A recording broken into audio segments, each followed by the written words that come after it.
গ্রামের প্রত্যন্ত অঞ্চলের একটি বিদ্যালয়ের এমন পরিবর্তন দেখে বুঝার উপায় নেই যে এটি একটি সরকারি প্রাথমিক বিদ্যালয়।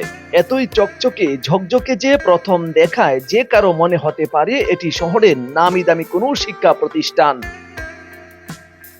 কিন্তু না, এটি শহরের নামি দামি কোনো শিক্ষা প্রতিষ্ঠান নয়। এটি সিলেটের গোয়েনঘাট উপজেলার রুস্তমপুর ইউনিয়নের নিজ ধরগ্রাম সরকারি প্রাথমিক বিদ্যালয়।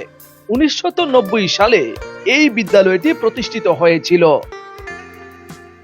প্রতিষ্ঠার পর থেকে এ যাবৎকালে এই বিদ্যালয়টির এত সুন্দর রূপ আগে কেউ কখনোই দেখেনি।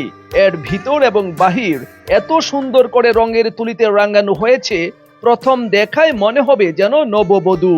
বিদ্যালয়ের প্রতিটা দেওয়ালে দেওয়ালে আঁকা হয়েছে বাংলা ইংরেজি বর্ণমালা, বিভিন্ন পশু পাখির ছবি, আছে ফুল ফল এবং মাছ। এছাড়াও গ্রামের সেই চিরচেনা চিত্র আঁকা হয়েছে দেওয়ালে দেওয়ালে। সিঁড়ি বেয়ে উপরে উঠার রাস্তাটাও রঙের তুলিতে রাঙানো হয়েছে। বর্তমানে এই বিদ্যালয়ের প্রধান শিক্ষিকা শিরিনা ইয়াসমিনের হাত ধরেই এত পরিবর্তন, আর এর পেছনে সার্বিকভাবে সহযোগিতা করেছেন উক্ত উপজেলার সহকারী শিক্ষা অফিসার আশরাফুল ইসলাম। বর্তমানে এই বিদ্যালয়টিতে 6 জন শিক্ষকের পাশাপাশি 200-র অধিক শিক্ষার্থী নিয়মিত লেখাপড়া করছেন।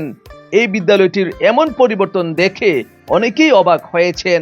যেখানে আমাদের দেশে একটি প্রাইভেট বিদ্যালয়ের পরিবেশ এত সুন্দর পরিপাটি থাকে না, আর সেখানে সরকারি প্রাথমিক বিদ্যালয়ের পরিবেশ ভিতর এবং বাহির এত সুন্দর, অবাক হওয়ারই কথা।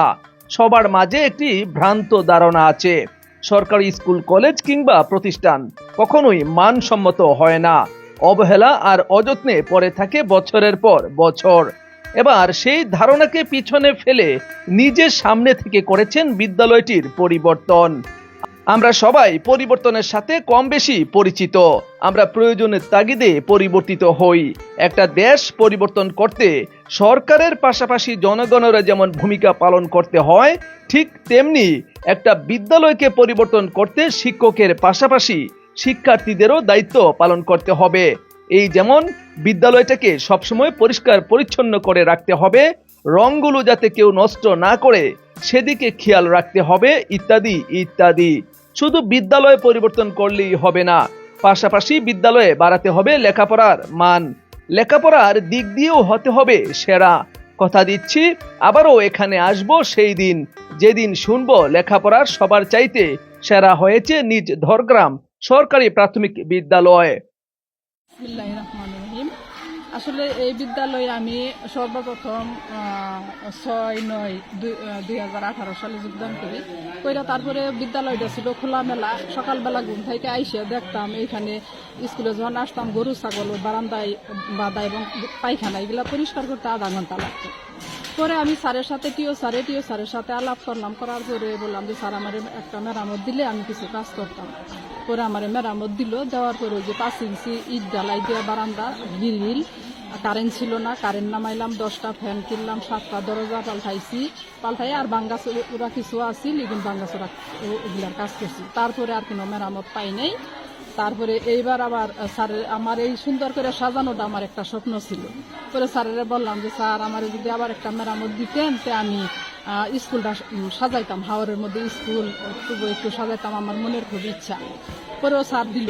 আর আমি তো আর্টিস্টও চিনি না, পরে সম্পূর্ণটা আশরাফুল স্যারের সাহায্য সহযোগিতা নিলাম। বলে স্যার আপনি আমার একটু সহযোগিতা করুন, আমার তো স্যার এখানে সহযোগিতা করার মতো কেউ নাই, আর আমি আর্টিস্টও চিনি না, তে আমি একটা ভালো আর্টিস্ট আইনে আমার ই করি। পরে স্যারে ও আর্টিস্ট আইনে দিল। পরে সম্পূর্ণ স্যারের অবদান, স্যার আমার যথেষ্ট সহযোগিতা করছে। করার পরে তারপরে আমি স্কুলের কাজ কমপ্লিট করলাম। শিক্ষক সংখ্যা এবং ছাত্রছাত্রীর সংখ্যাটা একটু শিক্ষক সংখ্যা হইল 6 জন আর ছাত্রছাত্রী হইল 205 জন।